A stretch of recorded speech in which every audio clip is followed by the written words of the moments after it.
बिस्मिल्लाहिर्रहमानिर्रहीम। अस्सलाम वालेकुम। प्रेप क्लास, कैसे हैं आप सब? उम्मीद है सब खैरियत से होंगे।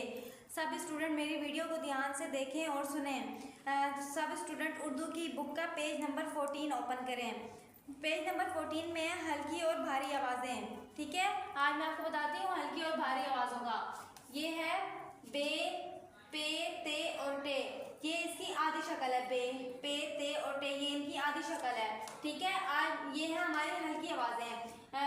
मैं आपको बताती हूँ। बा बकरी, बा बकरी, पा प्याला, ता तरबूज, टा टमाटर। ठीक है, ये हमारी हल्की आवाज़ें हैं। एक दफ़ा मैं आपको फिर बता देती हूँ।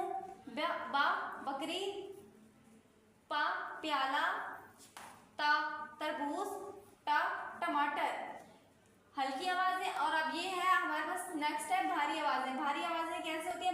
बे और दो चश्मे हमारे हे को मिलाए तो ये वो भे बन जाता है। ठीक है, ये हमारी भारी आवाज़ें हैं।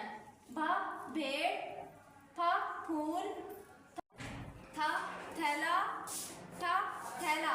ठीक है, ये हमारी हल्की आवाज़ें